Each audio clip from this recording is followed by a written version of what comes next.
Grant on the piano. Oh my goodness. It is 11 o'clock. Did you know that? Now you do. It's 11:01. Well, good morning, everybody. Good morning. Oh, so glad you guys are here. Welcome to June 18th, Sunday morning. 3 more days. We got to wait 3 more days until we officially say, welcome to summer. Yeah. Welcome to summer. I always like that day because I do celebrate summer on that day. And most of the times, I celebrate it by taking a nap in the afternoon. So. But today has special significance. Last May, mothers had a special appreciation day, May 12th. I think it was May 12th, Mother's Day. Of course, fathers saw how much appreciation that mothers get on Mother's Day. So it was to be. We now have a celebration of Father's Day. That's today. Amen. Yeah. Amen. So, come right on in, Rabbi. Have a seat right there. We have right here for you. Okay. I know there's got to be someone visiting for the very first time here. Some over here. This guy here's been around a long time. Don't pay attention to him. If you raise your hand, we'd like to say welcome. Welcome. We're glad you're here. In fact, we're glad you're not anyplace else but right here, for sure. I'm glad you made it, too, this morning. Okay. You got a first-time visitor here? Yes, right here. 1, 2, 3, 4, 5, 6, 7, 8, 9, 10 over here. Okay. Cheryl's going to give you a little packet. If you first-time visitors will run me down after the service, I've got a little gift for you, okay? In there's a little paper. I want you to take a look at that. It's got going to have your name on it. Okay. We'll cover that a little later. You don't have to be a father, to be welcomed and greeted and appreciated here. So we just want you all to know that. Okay. I once heard, speaking of fathers, it was said in a joking sort of a serious way that most any man could be a father. Biologically, mechanically, be a father. But it takes a special, special man to be a dad, to be a daddy, to be a papa. And I agree to that. I had a daddy. He was a good man. And Dad's taken on the chin, I think, in some of the ways for trying to be lovable and fun at the same time. Let me tell you a little bit about that. Many dads, I think, are stereotyped as, just as soon as they have children, stereotyped to become cringeworthy in their ability to create these hackneyed, corny jokes that dads can do, puns, Gosh, my dad had ones I can't repeat. Embarrass themselves in front of their children, rolling their eyes. That happens a lot. Not in my home, of course. I had 3 daughters. I thought their father was just did no wrong, of course. Until they were teenagers. We had 3 daughters, and they were all 3 teenagers at the same time at one time. That was a lot of fun. But one of the attempts that dads like to do are these knock-knock jokes. Knock-knock jokes, I will give you an example here. Knock-knock. Who's there? Noah. Noah. Noah, a good joke for Father's Day?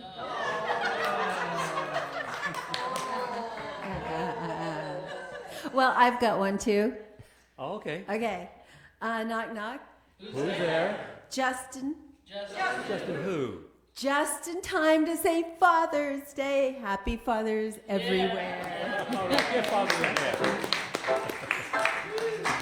Well, we do want to march along here, but, on Father's Day, I get a chance to do one special thing, and that is make my corny jokes. I like duck jokes. Does anybody else like duck jokes, That's my favorite joke. Well, rabbit jokes, duck jokes, but I'll tell you this duck joke, my favorite duck joke. I know you've never heard this, of course. A duck walks into a bar. He buys everybody a round of drinks, and he tells the bartender, put it on my bill. Is that a father joke? Okay, I don't have a program, so I don't know what's going to happen next. I could just guess. Are we going to sing? Well, Okay. we have some announcements. Okay, let's do the announcement. Would you do those two leading class? Well, first of all, next week you'll be speaking. I will? Yeah, it's called Personalizing the Infinite. And of all the topics this month, I think that's going to be your easiest one, isn't it? Personalizing the infinite. Yeah. So, and go ahead with the next one. Well, I can't read without my glasses. Okay. Soup, I know about soup. So we have a Soup of the Soul fundraiser following this morning's service. Okay. So you thought you were going to go home hungry. Well, you're not. There's soup downstairs and bread and $3 per person, or you can throw in more too. And Sandy and Satya, thank you for making this happen. And all of those who donated, yeah. And I just want to let you guys know for the summer, we'll have office hours on Tuesday. I'll be here on Tuesday from 2 to 4. Anyone who wants to pop in for anything, cup of tea, prayer request, anything. So 2 to 4. Yeah, it's on the back here. It's official. It's in print. So yeah, now we shall stand and sing and let the joy begin.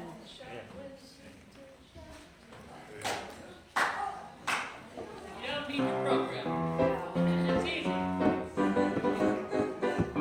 I'm gonna shout when the Spirit says shout.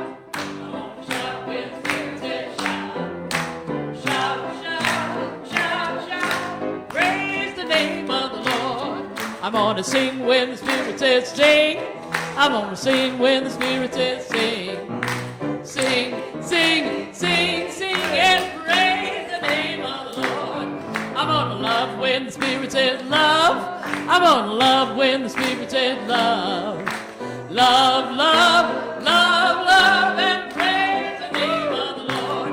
Now I see some of you out there not singing. And I understand that. But you at least have to say the words, right? You can do that. I'm going to shout. I'm going to shout when the Spirit says shout. I'm going to shout when the Spirit says shout. I'm going to shout, shout, shout, shout, and praise the name of the Lord. I'm going to sing when the Spirit says sing. I'm going to sing when the Spirit says sing. Sing, sing, sing, sing, and praise the name of the Lord. I'm going to love when the Spirit says love, Brent. I'm gonna love when the Spirit says love. Love, love, love, love, and praise the name of the Lord. Amen. Good morning. In case y'all didn't know it, we have somebody holding sacred space for us here tonight, sitting right in the back. Reverend Moore Horton, right back here, our senior minister. Up and running about. Nice seeing you, Reverend Moore. Let's see. You know what we like to do now is take a moment, maybe 2, not more than 3, because you know your attention span is not that long. 3 minutes, maybe at the longest. We're going to pray ourselves in. I'm going to invite you to just come with me and be with me as I just speak my word this morning and start with my breath. Why do we start with the breath? Because the breath brings in the mother's life-giving elixir that is furnished by Spirit. It makes me realize that there is this wonderful, wonderful energy that we call the God energy. It starts out with a light that just fills the universe, fills all life. It shines right out from the infinitely creating mind of the one source. I call it God. I always call it God, the G-O-D. And this light shines forth right through me, in me, out around me, and out around all of you, lighting our way, giving us clarity, giving us guidance, giving us direction for right decisions, giving us healing where needed, and wellness and purpose for our lives. What a wonderful thing to know on a morning like this. The Father upon the Father in the Father's house at all times is a good place to be. And so this presence that is here this morning is a presence that holds the universe and everything in it. It holds me, you, It holds every planet, every star, every bit of energy, every quark. And this holds all the light and all the love and all the power. The light and the love and the power that carries us forward into the day, this wonderful day that we call that the Lord has made.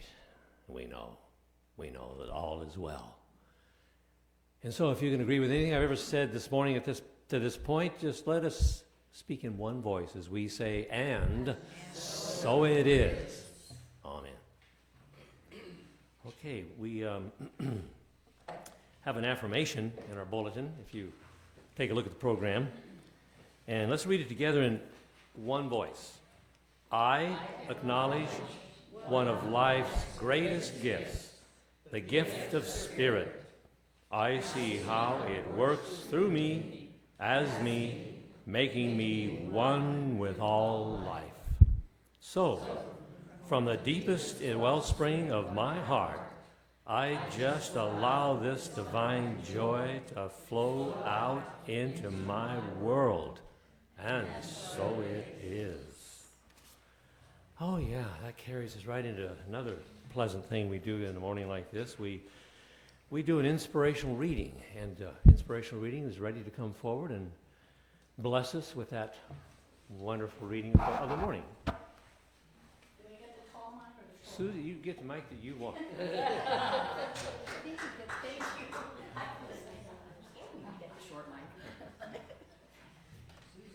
Excuse me. Before you read today, I need to say something.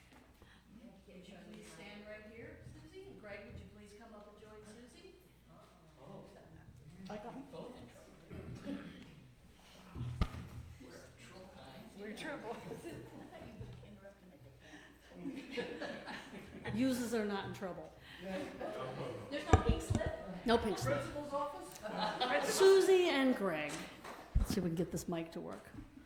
Most of you know these two earth angels. What a pleasure it is.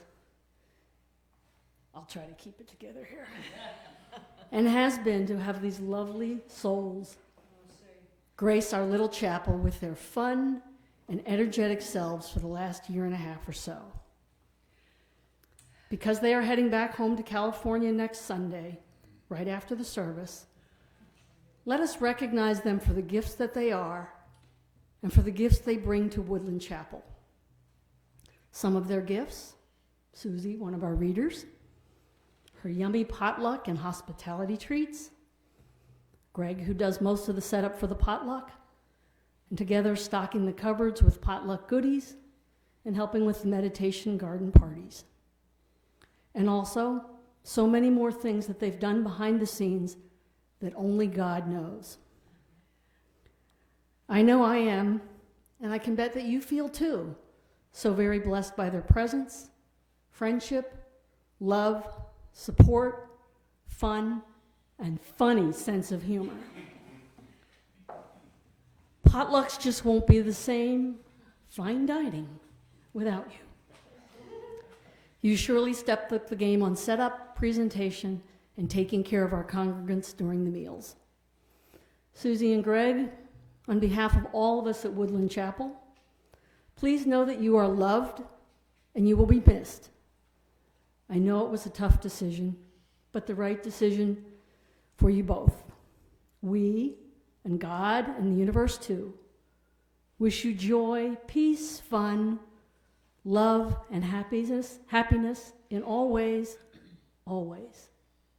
Oh, and the Spirit of Simon told me to tell you, thank you from the top of my head to the tip of my tail for being there with Mama and me as I transitioned from earth. You were the most perfect people for us during that sacred time. Thank you, Susie and Greg. Let's give it up for Susie and Greg.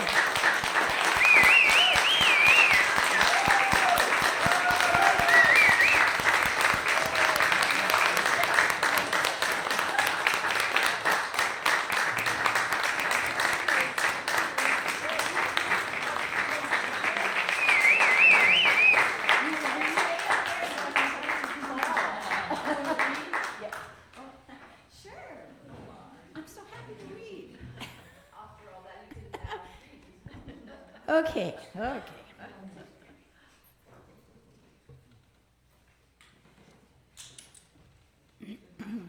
When my mother passed,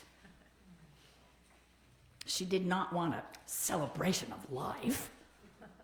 I want a memorial service in church. So my brother gave the eulogy, my sister read her favorite poem, and I did a reading about a ship, and I got through it without choking or tearing up. My father congratulated all of us for doing that. I don't know that I can do that today because I have learned to be vulnerable and open. It has been an absolute honor to have been asked to be a reader, and I thank you for your loving and kind reception of me as a reader. Okay, this is called Strengthen Your Spiritual Muscles. I knew I should have brought two. Okay. This is from a song by Whitney Houston entitled, I Didn't Know My Own Strength. And I played it to listen to it to see if maybe it would work here, but it didn't really. But this phrase from it does. I didn't know my own strength, and I crashed down, and I tumbled, but I did not crumble. I didn't know my own strength. And Ernest Holmes, in Science of Mind, has written, today we are hearing much about this power and the way to develop it. For as yet we express one in part, being unaware of the whole. A scriptural mantra that I embraced for a while was, in quotes, if God is my strength, whom shall I fear? Usually the fear was based in my mind about not measuring up in some way.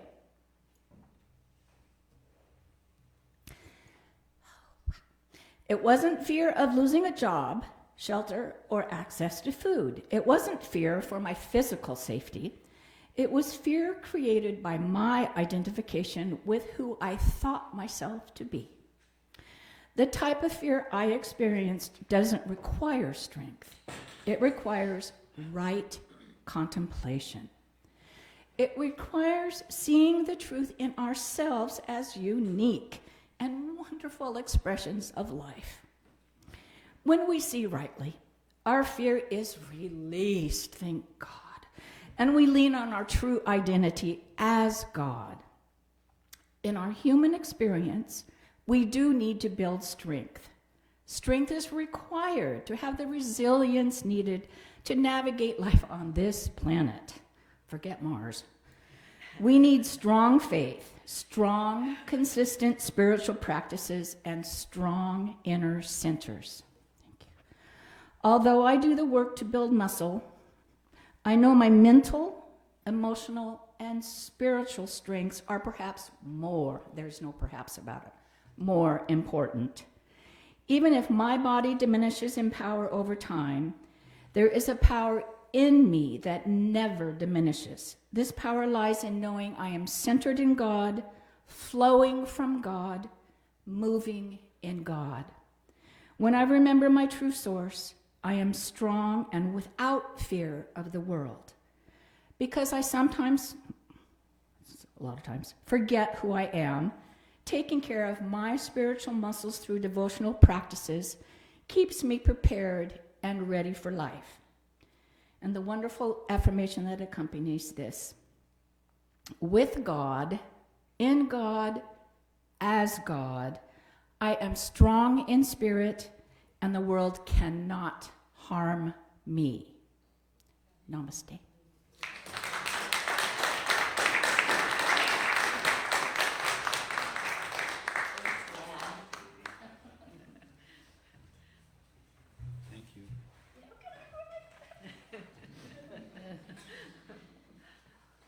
We have special music, do we not? We do.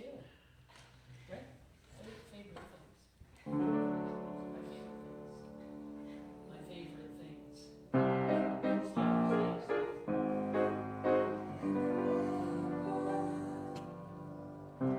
Raindrops on roses and whiskers on kittens. Bright copper kettles and warm woolen mittens, brown paper packages tied up with string. These are a few of my favorite things. Cream-colored ponies and crisp apple strudel, doorbells and sleigh bells and schnitzel noodles, wild geese that fly with the moon on their wings. These are a few of my favorite things. Girls in white dresses with blue satin sashes, snowflakes that stay on my nose and eyelashes, silver white winters that melt into spring. These are a few of my favorite things. When the dog bites, when the bee stings, when I'm feeling sad, I simply remember my favorite things. Then I don't feel so bad.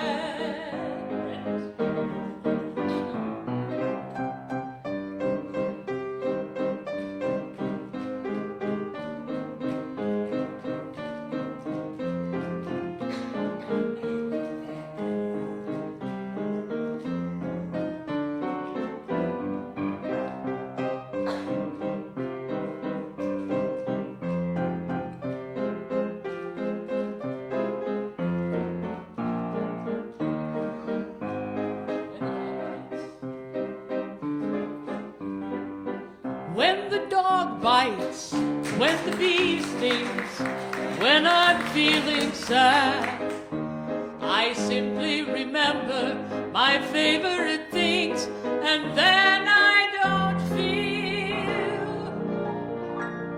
so bad.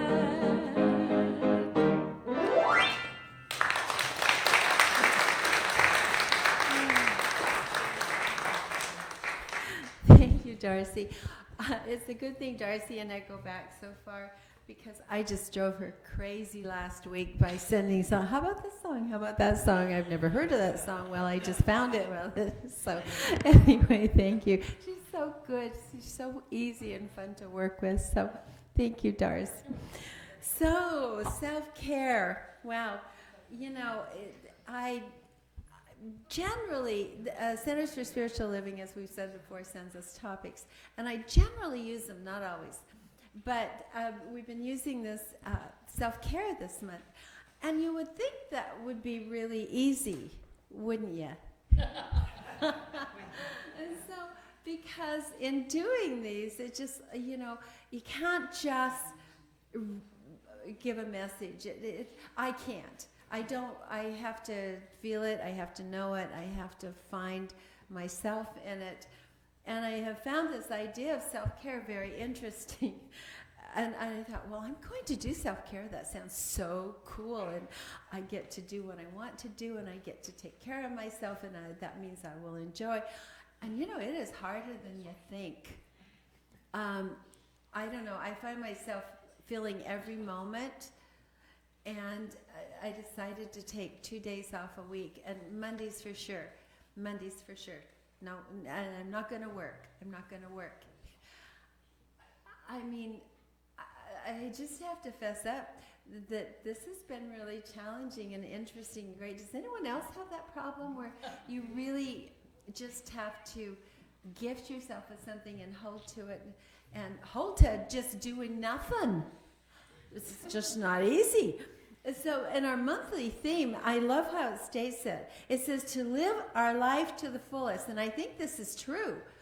And based on your reading, Susie, you know, which I'm going to say something about that. Self-care must be embraced as a daily practice to help us remember who we are. Because self-care focuses on who we are, doesn't it? And it takes time out, because I know for me, when I'm so busy, I'm doing maybe good things. I'm doing what I should do. I'm doing what I created an overabundance of doing, but I am not focusing on me. And you guys, if there's something we want to avoid, is that not a good way to do it? And avoiding this, so self-care really takes us back to ourselves, where we have to have a moment of quiet and look at ourselves. It says to know who we are, we must be aware. It makes us aware of the unlimited possibilities that can be unlocked when we harness the potential of our real being, realizing through taking the time to care for ourselves to realize who we really are. And as Susie said, letting go of who we are not. And so all of that the potential. So today I'm going to talk about enjoying the things that life gives us, and the deep felt pleasures and joy. And not only, does this have a nice experience? Turns out when we experience joy and pleasure, our immune systems get better. Really. So it's a holistic experience. And I'm not just talking about having fun and finding entertainment, which is all well and good. Which is all well and good. This is not about that. And as I began to look at that, because at first I thought, we're going to have some fun, right? And I will be honest, had fun, a lot of fun most of my life. This is about something deeper. So this talk really went to something in me, and I hope maybe in you too, to that deep well of peace within us, going to that deep well of peace within us. And it brings up a certain type of joy and pleasure that just having fun doesn't do. It's a deep, deep moment. And so from a book by Anthony DeMello, who's one of my favorite writers, he was a priest from India, very humorous guy. He said this: happiness is a natural state. To acquire happiness, we don't have to do anything, because happiness cannot be acquired. So, isn't that interesting? How many of us think, I want to be happy, and we chase happiness? This is going to make me happy, so I better do that.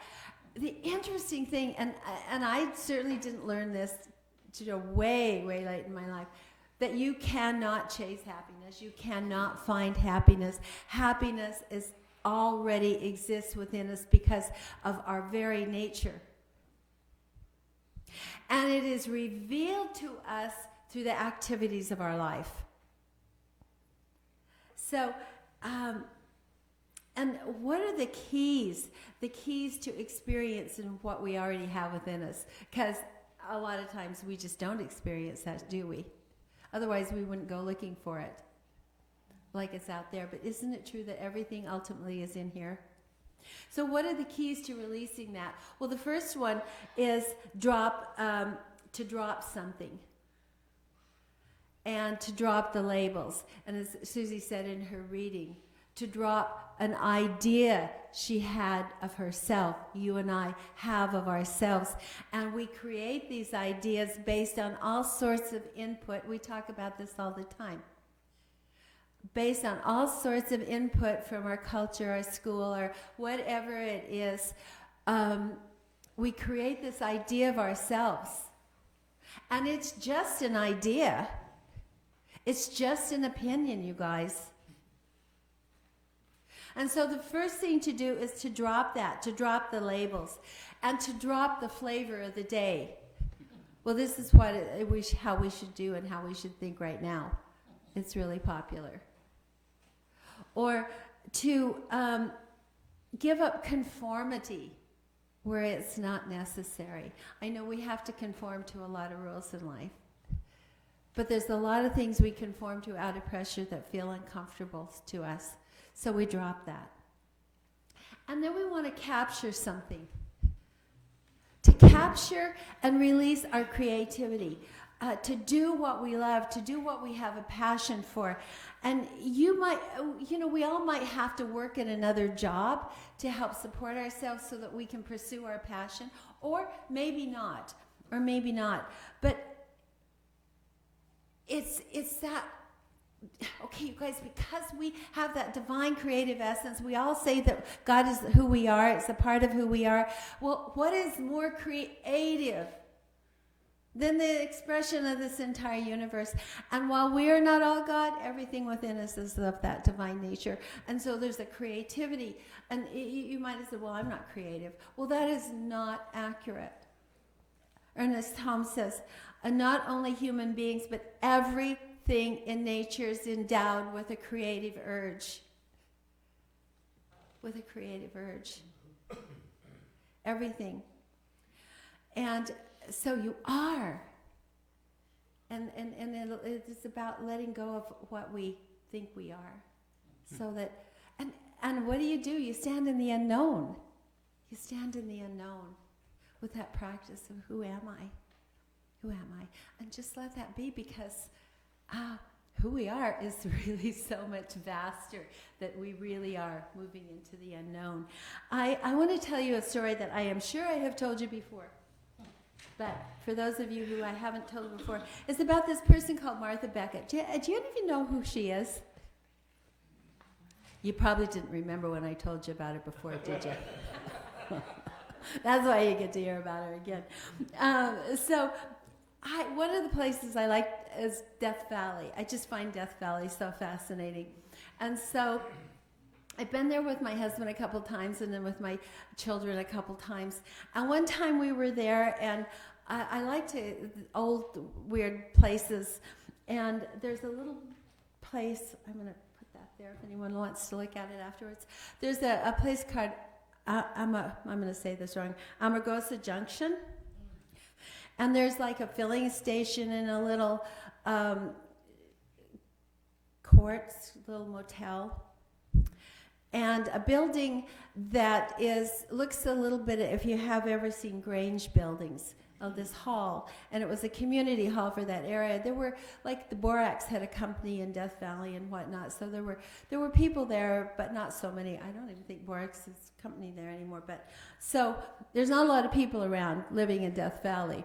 But they have this little junction place, and I thought, wow, that is so fascinating. So I had to go look in all the windows of this. The doors were locked. I did try them. I figured doors are open, it's a welcome. But I was looking in the window, and there was chairs in there, but it wasn't, super fancy. And I was so intrigued about that. And I found out that this was the Amargosa Opera House. And so it had not always been that until a person by the name of Martha Beckett. Well, Martha was a dancer in New York, and she grew up in the 40s and 50s, and she danced in New York. She danced in musicals. She danced. And I think the job of a dancer is hard. You're just always scrambling for a job. And so she got to a certain age, and what they did before a lot of television and all of that, there would be in little towns and on college campuses, they would have events and concerts. And so there were people who did these concert circles, and she would go to different colleges and different places and dance. She would have a routine. She would do the whole theater production by herself. And so as that began to not be so popular, it was harder to get jobs doing that because people were doing other things. And she and her husband were taking a drive to California where she had a job. And they came through Death Valley and Amargosa Junction. And she saw this building, this community hall, and she just had this experience. She fell in love with it. She fell in love with it. And so what she did was say, we have to stay here, because she was a dancer. She said, ballet could absorb all of me, physically and spiritually. And think about this when you talk about your own creativity. I love to garden. Out in gardening, it can be so absorbed. Or whatever it is you like to do, play golf or or whatever it is that can really absorb you. She said, all of me, physically and spiritually, she wrote in her memoir, in dance, I am the instrument instead of the player of the instrument. And so she had to dance. So they rented this old hall for $45. Now, granted, no one actually lived in Amargosa Junction. There are a few towns around in Nevada and whatnot. And so she and her husband began to fix it up and clean it up and put some chairs out. And she created a program and began to dance. Well, people didn't know she was there. And her husband, in order to earn money, was bartending in some little town over the Nevada line. And these ladies that worked there took an interest in the opera house, and they started coming to see her dance. So there'd be a few people now and then, but she kept dancing every weekend. She'd have this program, and she'd dance because dancing is what she had to do. And sometimes maybe there was only one person in the audience, but she danced and she did her whole program. And what's really interesting in the picture, she was also an artist. So she decided to paint her own audience. And so all around the walls of this building are phenomenal paintings of all these medieval people, and they were her audience. And so she danced for the audience and whoever else might wander in. Not many people. And one day, some guy who was a writer of National Geographic came wandering through and was curious and stopped in and saw her. So he wrote an article.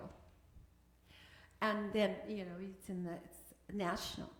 And then somebody else read the article, another writer for another paper, and came and read that. Little by little, people began to come. And so she would be having an audience. And she danced until, I think it was 2014, in her 80s. She still put on her program. And when I went there and I found out about her, I thought, oh my God, I have to go see her. I have to go see her. I just became obsessed with this. And so my son and daughter and I think our granddaughter was about 3, and we were staying at a hotel in Nevada. I went there for the sole purpose of getting to see her dance.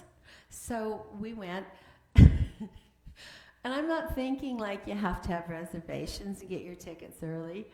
Because I didn't think that the hall would be filled up, and there was only one ticket left. And everyone said, well, go. Well, of course, I couldn't leave everyone sitting in the lobby of the motel while I went. How would that feel? So I didn't get to go see her. But it has been an inspiration for me, her story. She died in 2017 in her 90s. So this opera house became something of a legend. And even though there might have been one person there, this passion was in her. It wasn't just so everyone could see her, but the expression of her own creativity and passion brought this joy to her. And so when I say this piece of us, the relating our creativity, it's not just about entertaining ourselves. I'm talking about the deep joy that comes from something else. So whatever it is that's in you and that's calling you, I'm really encouraging you to make time for that so that we can go to that deep well of joy within us. And also, it's in those things that we do that is calling us, regardless of what people said. Because when she painted all those people, they're like, why are you wasting your time? Well, because, it's not a waste of time. And we discover more about ourselves in doing that.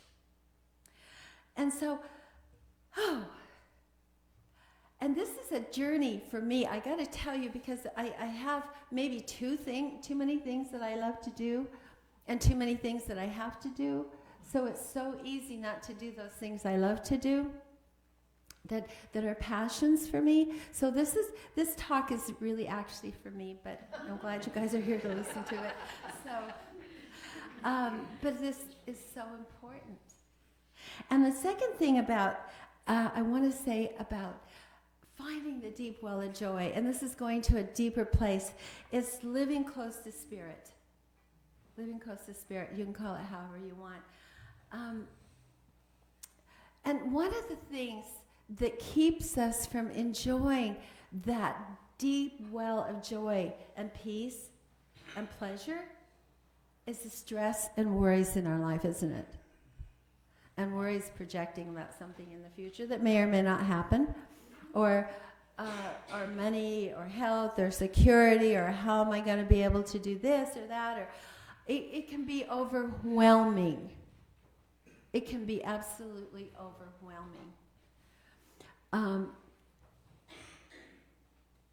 And it comes, I think, and no blame for any of us. I mean, we're on planet Earth. This isn't the easiest planet. I mean, I'm not speaking maybe from a lot of experience of other planets. I really don't know. I shouldn't have said it that way. But this isn't necessarily the easiest planet. It is a tough planet. And it's easy to feel like we're alone. And we have to navigate things alone. It's so easy, this belief that, and it can be very disheartening. But I have a quote from Walt Whitman. He said, "I am not contained between my hat and my boots. I am more than that. I am more than that." So what is this more than that? It is that spirit part of us. And I'm telling you, coming to this teaching, to know that I am more than that, because, you know, that stress and worry, and that you feel like you got to make things happen, and you want things to happen, and you worry about the people that you love, and on and on and on and on. To come to this understanding, and I'm going to talk, and we could do a whole series on this, so I'm going to try to be quick. Because Holmes tells us, see, we're already spiritual beings, he said. When the mind understands this and embodies its essence, that which you are in the invisible will become more apparent in the visible. I think that's pretty much like the biblical phrase, seek first the kingdom, and then all else is yours. But isn't it absolutely accurate that we seek first the things, and then maybe the kingdom, or the kingdom if we can't get the things? Yeah, I know, we just do that. But to know, like you said, when the mind understands and embodies this essence, that which you are in the visible will become more apparent in the visible. The good that is ours, the peace, the love, the prosperity that is already ours. Thomas Merton, I don't know how many of you know who Thomas Merton was. He was a Trappist monk, very well known in his day. I was listening to him last night on YouTube. I just love it that they recorded his sessions with the novices in his monastery. And you can listen to him now. It's just the coolest thing ever. But anyway, he's talking about the spiritual life, and he's talking about prayer. And if you're, I don't imagine many of you here were in a monastery, but you know, you can get all hung up on, am I praying right? We can do that too, can't we? Am I praying right? Am I getting it right? So, you know, and he's talking about just doing what it is ours to do. And in the process of that, something begins to transform in us. And he was telling his novices as they pray the Psalms, and you're praying the Psalms every day, you know. So, but do what is yours to do. And there's something that begins to transform in us. And I want to tell you about this little book. How many of you have ever read this, Practicing the Presence? Brother Lawrence? A 17th century monk and mystics. I was really into monks this week. But But this book meant so, and does mean so much to me. He didn't write it, but somebody who sat with him, he was his spiritual advisor, a simple monk, not educated, and he just, well, what it said to me, I could read the whole thing to you, but I won't. But it's actually small, you guys. So it was a constant reminder. And one day I realized, without even thinking, as I kept doing my work, doing this, reading, I come to the realization that I know that this is true and it works. It works absolutely. And it didn't come by trying to force it, because I did a lot of that too. Now, the language is not our language, guys. It doesn't matter, does it? It doesn't matter if we're Hindu, Buddhist, Tao, Christian, New Thought. We have our own languages. Every discipline has its own jargon. Underneath is what we're talking about, underneath the Spirit. He said, having resolved to make the love of God the end of all his actions, he had found reasons to be well satisfied with this method. And he was pleased when he could take up a straw from the ground for the love of God, seeking him only and nothing else, not even his gifts. And this is the part I particularly like, because I tend to have a lot of flaws. He said, when an occasion of practicing some virtue offered, he addressed himself to God, saying, Lord, I cannot do this unless you enable me. And then he received strength more than sufficient. So I like that. I kind of fobbed off the responsibility. But in a way, that is true. It's not like I'm talking to a God here that is going to come in and do all this stuff for me. But whatever that idea, whatever that way that you formulate this Spirit, that it's a little bit like the first 3 steps in AA. I cannot of my own do this. I cannot of my own physical human mind do this. But there is a power and presence that when I lean on that, when I seek first the kingdom, that can do that. And when I lean on my own humanness, then and I fail and I fall, we're human. As he said, of my own self, I can do it, can't do it. So, you know what, God? It's up to you. It's up to that Spirit within us. It's however we come to that. However, whatever task he set to turn out, it turned out right in this manner. And so if we seek that depth of that peace and that joy and that experience in life, where to some degree we can let go of the stress and the worry, we need to surrender to that presence. To surrender to that presence. The strength of our soul and spirit resides there. The real who we are. So often we function from a mask and what should be and how we should do it, but surrendering to that presence, and all is well. I read and contemplated this so often, and really, you guys, over time I began to realize, wow, I not only believe this intellectually, I got it. I experience it. Now, okay, I rely on myself a lot of times. So, that means I'm failing a lot of times. But I know, and I know the answer to that. And you guys, there is so much comfort in knowing that. That when I set my mind to something, that there is a Spirit back of it that is bigger than my human self. And this is where the joy resides, you guys. This is where the joy resides. So it's like our prayer treatment.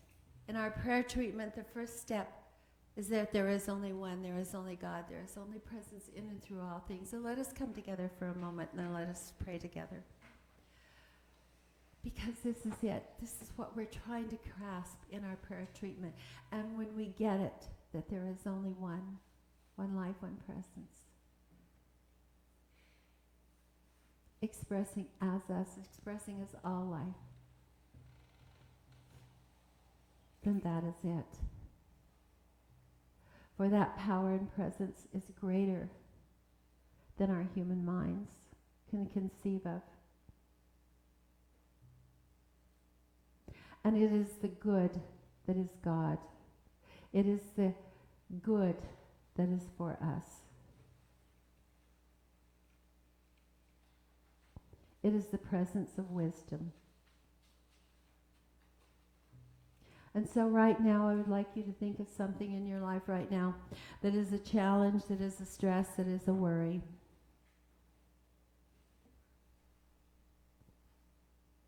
That is causing some concern.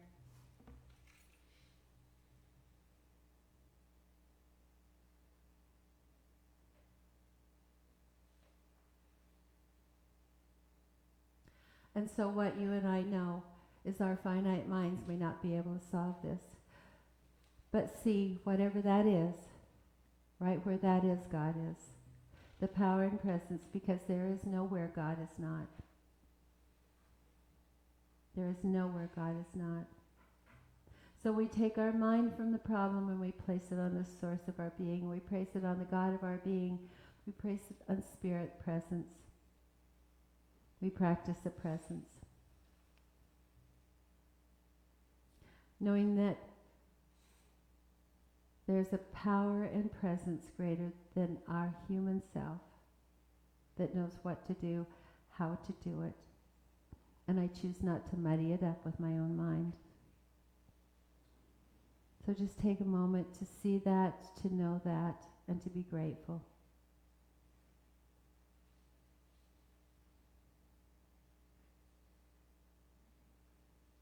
And together affirm with me, and so it is.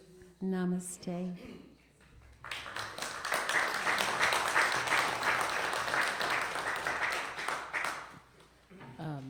you, Julie. Somebody asked if I was going to do a Father's Day song. And I said, I can. And I thought, oh, goodness. It's a space for me that's always been interesting.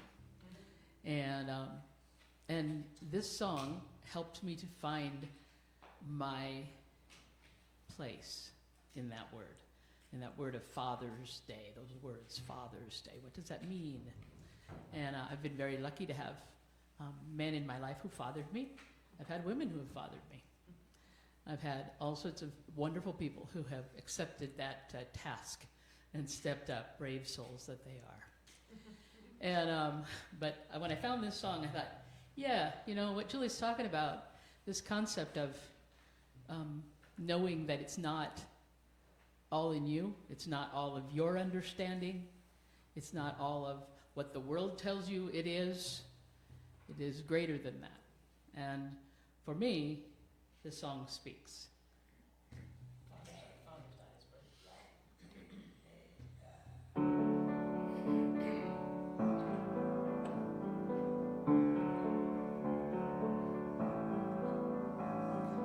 I may not be every mother's dream for her little girl, and my face may not grace the mind of everyone in the world.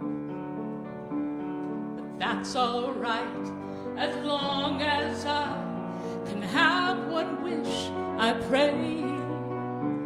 When people look inside my life, I want to hear them say, she's got the Father's eyes, the Father's eyes, eyes that find the good in things when good is not around, eyes that find the source of help when help just can't be found. Eyes full of compassion, seeing every pain, knowing what you're going through and feeling it the same. Just like the Father's eyes, the Father's eyes, the Father's eyes, oh, just like the Father's eyes.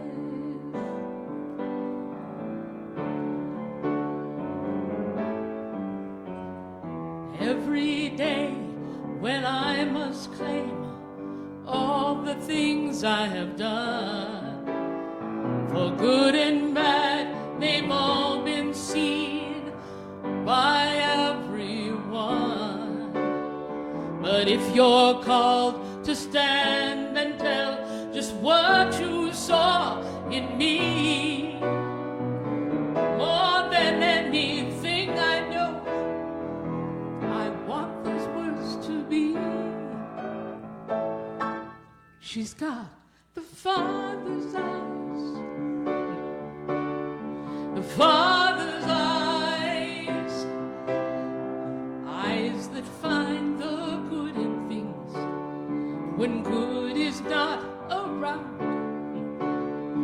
eyes that find the source of help when help just can't be found, eyes full of compassion, seeing every pain, knowing what you're going through and feeling it the same. Just like her Father's eyes, the Father's eyes, the Father's eyes.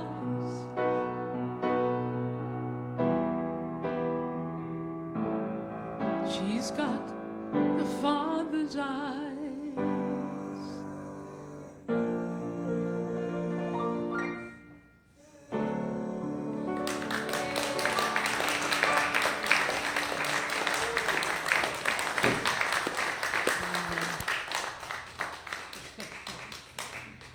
Thank you, Doris.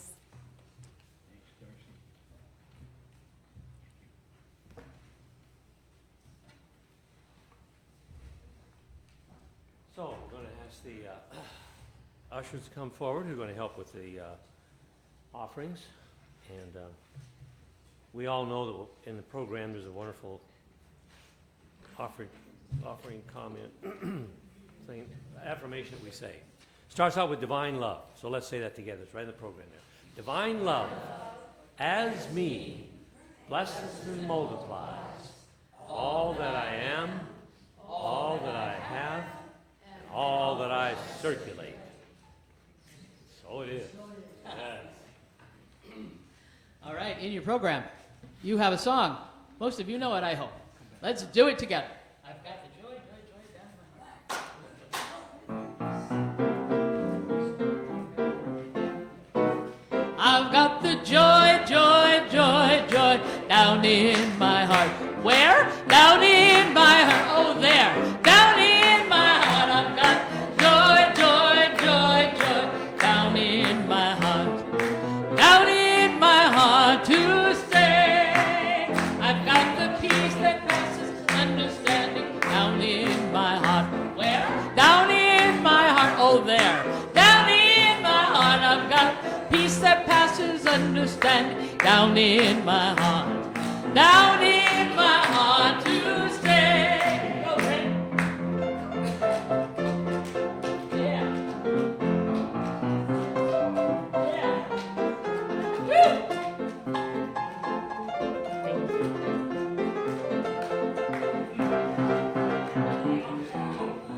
I've got the joy, joy, joy, joy down in my heart. Down in my heart. Down in my heart. I've got the joy, joy, joy, joy down in my heart. Down in my heart to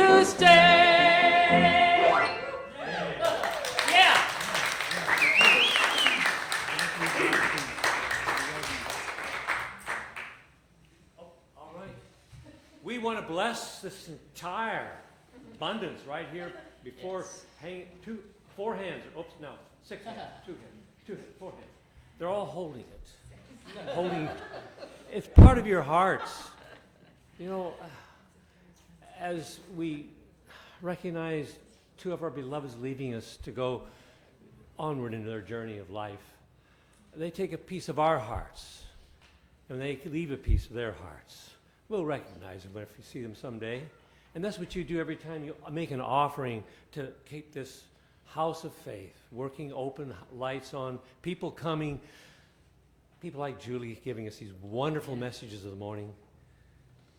All I can just say, when I come to this podium to realize what has been done this morning, all of it, I'm just so thankful. So thankful. So thank you to you all. Thank you to you all. Amen, and so it is.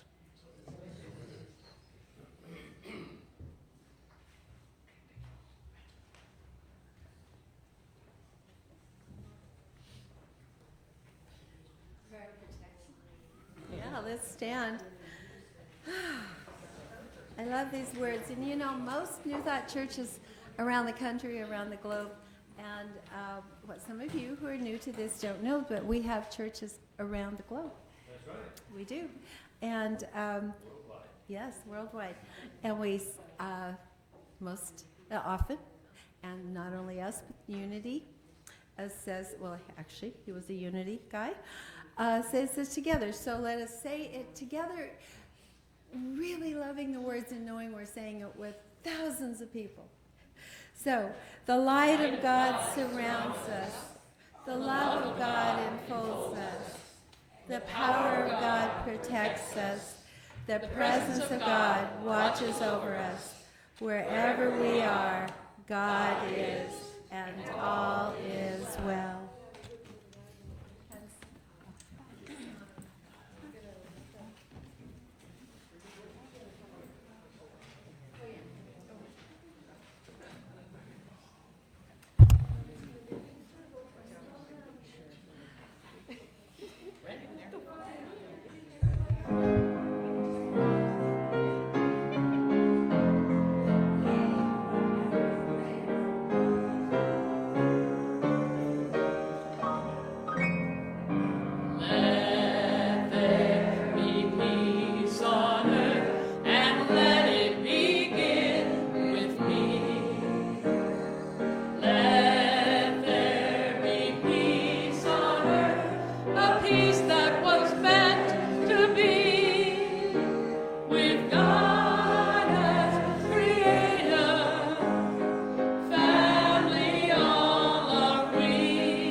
glad you did.